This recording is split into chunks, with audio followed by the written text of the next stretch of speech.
Got these children now, they disobedient to us, talking back to you.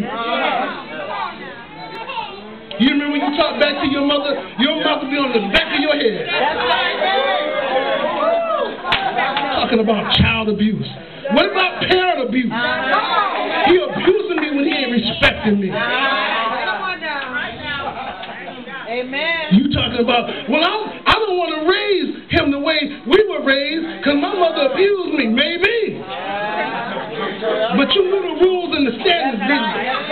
You knew she said 10:30, it was 10:30. It was not 10:31. It definitely was not 10:45. Come on, Christian.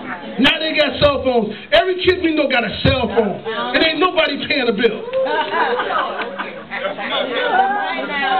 You talking about, you don't want to invade their privacy. Listen, I'm reading the letters, I'm checking the email, I'm going through the phone. Because see, when you get to court, they're not going to hear anything about this new freedom you have in parenting. They're going to want to know why you didn't raise your child like you're supposed to. The first thing the judge says is, well, where are the parents? If you're going to hold me accountable, you cannot give me responsibility and no authority. That's not the reality of things. Then we're expecting that the church will do the things that we're supposed to do as families. The church is built up of families. There should be worship services in the home. There should be Bible reading in the home. There should be prayer in the home. Then when you come to church, we reinforce what you're teaching at home. That's what we're supposed to do. We cannot, in 7 or 8 hours a week, raise your child in a godly manner. That is not the job of Pastor Dennis. That's your job.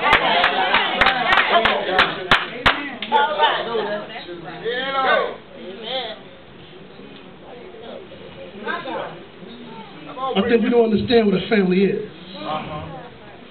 I've taught God's people many times that family members have little or nothing to do with your bloodline. We know that because everybody connected us by blood, we don't consider family. Everybody in here got somebody, or aunt or uncle, cousin, somebody that you won't talk to and don't want to see. Matter of fact, you walk around saying, the next time I see Cousin Bob, one of us won't know because one of us will be dead. Because we got folk we don't talk to in our family. Because they did something 75 years ago and you ain't forgiven them. That's another sermon. But the fact is we got people that we connected to by blood that we just don't talk to. Because even though they have the same blood as we do, we don't have a relationship with them. If there is no relationship with someone, we don't consider them family. One of the reasons you're having difficulty in your walk with God is because while you have a knowledge of God, you don't have a relationship with God. And if you don't have a relationship with God, He's not hearing your prayers. He's not listening to your praise. He doesn't have a connection to you because there's no relationship. See, it's one thing to profess Christ. It is another thing to possess Christ. And many of us are professing that we are Christian people, but we don't act like Christian people. We don't talk like Christian people. We don't dress like Christian people. And if you come into a house what's on TV, it's not for Christian people. The music that we're listening to, that ain't Christian music. The companions that we have, they're not safe. So we don't have a relationship with Jehovah God. We have a knowledge of God because we have decided that the cost of the relationship is too great. We have decided I'm not going to sacrifice like that. I'm not going to walk around looking like a saint all the time. I'm not going to be talking God all the time. The cost is too deep. That's until you get in trouble. Because then when you get in trouble, you want God on your side. All right now, Pastor. All right now. My God. But God wants us to be godly all the time. And our children are watching us all the time. So when they see us faking moves, they begin to believe that Jesus is not real, that the Holy Spirit doesn't have power, that prayer is empty. Because if it was, my parents would be into it. Then when we come home from church, and we spend the first 45 minutes talking about everybody else in church. And our children hear us do this.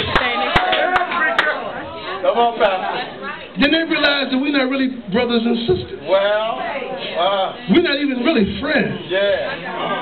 Because you know how we do it. We kiss somebody on the cheek and... Oh, no, he didn't do I that ain't one. never liked her. He did that when he went to the... See, I'm like this. If you don't like me, I don't want you kissing me. Just say, you know what? Right, that's right. You all right with me, Pastor Rice, but I don't like you. I can deal with that. Because if you kissing me and Kevin, I'm thinking that things are real with us. That we all right. That's why so many of us in the house of God are hurting. Because we're hurting each other, see? See, there are people that come in here and they look like they're doing all right, but there are disasters in their life and they can't tell us because we gossip about them. We forget that we weren't always straight. We can always be like we're supposed to. So you're expecting perfection out of somebody coming into the house of God, and you've never been perfect. We expect perfection out of our children, and we were some of the baddest children in the world. How are you expecting your child to be good? And then you're not honest with your child. You know the things that are within you. You're not sitting down saying, listen, be careful with that pornography because I like pornography. And if you're not careful, it's going to get caught up in you. Be careful with that gambling because I used to gamble. Watch your mouth because I've always been a big liar, so you got to watch yourself. Watch the sex thing because I've always been more than I should have been in that sex thing, so you got a lot of freakism in you. All right, Pastor. All right, Pastor. All right now. All right now. Where did you get that behavior? I got it from you. Jesus acted like he did because all the qualities that he had, he got from his father. So he was his father's son. Your children are your sons and daughters. Now you forewarned and forearmed because you know what you're about. So when you first see that begin to rise up in the family, you got to squash it right there. Come here. And then we're not on guard. Listen, that computer, let your children go into places you have no idea. You got the computer set up in some part of the house where you can't even watch it. Put the parental controls on the computer. The middle school children pass around disease, information, and websites.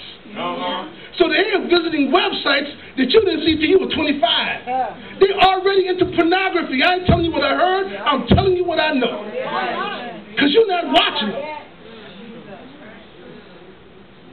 Remember when we used to guard our daughters? Remember when they were the apple of our eyes? Remember when they were the most important thing in the world? Remember when we were determined that they remained chaste and pure? And any dog-butt male that came up on them, we squashed that immediately. You remember that? Remember when you taught them how to be ladies? Remember when you taught them how to sit, how to move their legs, how to get in and out of the car? You remember those things? We don't do that anymore.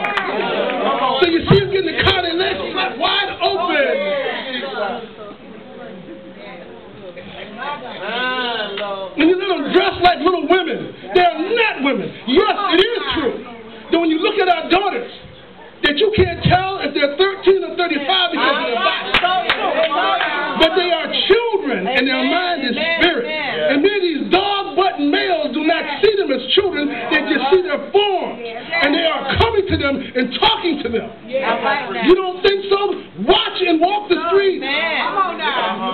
Never seen young girls this voluptuous, this beautiful. Never seen young boys this tall and manly. We don't guard them anymore. You have to guard them in school. You got immoral teachers in school.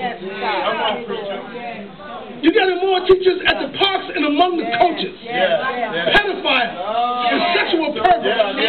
You got immoral people sitting in the pews in the house of God. Whatever's out there is in here. Oh, I know you don't want to do it. But I either displease you or displease God. So you ain't got no shot with this. That's the reality of the time. My job is to deliver the mail. That's the mail, beloved. You got to guard your sons and daughters today. And so you can tell when your daughter has stepped from girlhood into womanhood. All right, Pastor. Because see, she walked different. She stands different. She talks different.